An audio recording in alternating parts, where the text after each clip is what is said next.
Hello friends, आप सबका बहुत बहुत स्वागत है रैंकर्स मंत्रा में। फ्रेंड्स, जैसा कि आप सबको ज्ञात है कि 26,000 प्राथमिक शिक्षकों की नियुक्ति के लिए नियुक्ति प्रक्रिया शुरू हो चुकी है और शिक्षा मंत्री के द्वारा बार बार ये कहा भी जा रहा है कि जल्द ही नोटिफिकेशन आ सकते हैं। हालांकि अभी जेएसएससी को अधियाचना भेजी जानी बाकी है और हम लोग इस वीडियो में बहुत ही इंपॉर्टेंट वीडियो है, खास करके मिडिल स्कूल में शिक्षकों की बहाली किस तरह से होगी, सीटों का आवंटन किस तरह से होगा, इसको जानने के लिए बहुत इंपॉर्टेंट है, इसलिए बने रहें वीडियो के अंत तक।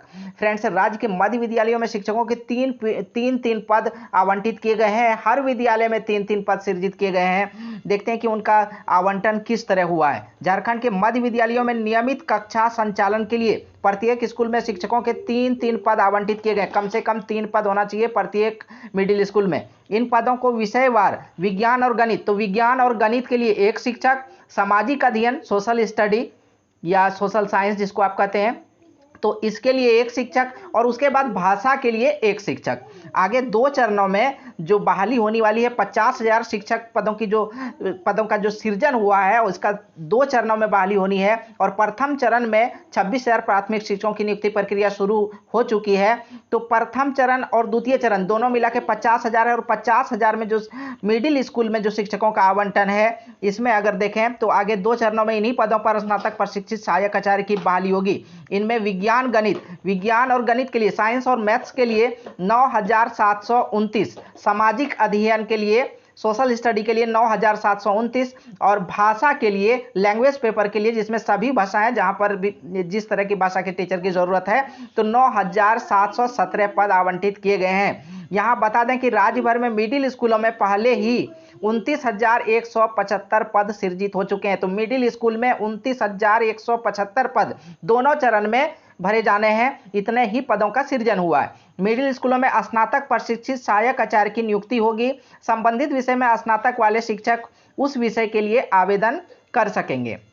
वर्तमान में जिलावार रोस्टर क्लियर हो रहा है, अभी पूरी तरह क्लियर नहीं हुआ है। अगले सप्ताह तक जिलावार रिपोर्ट विभाग को मिलेगी और इसके बाद शिक्षा विभाग 25,996 पदों पर नियुक्ति के लिए झारखंड कर्मचारी चयन आयोग को अधियाचना भेज दिया जाएगा।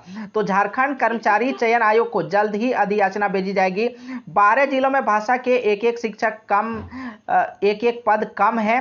तो सृजित पदों के 3 भाग में नहीं बांटे जाने पर 12 जिलों में भाषा के एक पद कम कर दिए गए हैं। बोकारो, देवघर, धनबाद किन जिलों में कम है? दुमका, गिरिडीह, गोड्डा, गुमला, हजारीबाग, पलामू, पश्चिमी सिंहभूम, पूर्वी सिंहभूम एवं रांची के कुल सृजित पद 3 से विभाजित नहीं हो सके। यहाँ 2 पदों को विज्ञान, गणित और सामाजिक अध्ययन का कर दिया गया। भाषा के एक पद इन जिलों में अन्य जिलों की अपेक्षा कम होंगे। तो इन 12 जिलों में अन्य जिलों की अपेक्षा भाषा के 1 पद कम होंगे। दूसरे चरण की नियुक्ति प्रक्रिया में भाषा के एक पद इन जिलों में बढ़ाए जा सकेंगे। तो 9,729 पद विज्ञान, गणित और सामाजिक अध्ययन के लिए और फिर भाषा के लिए। तो इस तरह से आवंटन किया गया है। तीनों विषयों में आवंटित पद अगर जिलावार अगर हम लोग देखें तो लोहरदगा 143, रामगढ़ 143, कोडरमा 199, खूंटी 204, सिमडेगा 220, लातेहार 301, गढ़वा 336, हजारीबाग 354, गुमला 409, रांची 534 और पलामू 1,061। तो फ्रेंड्स, आवंटन तो हो चुका है, अब अधियाचना भेजी जानी है जेएसएससी को और फिर नोटिफिकेशन आने बाकी है। तो क्या कुछ अपडेट रहता है, इसे जानने के लिए बने रहें रैंकर्स मंत्रा के साथ, जुड़े रहें रैंकर्स मंत्रा के साथ और अगर अभी तक चैनल को सब्सक्राइब नहीं किया, सब्सक्राइब जरूर कर लें। धन्यवाद। जय हिंद।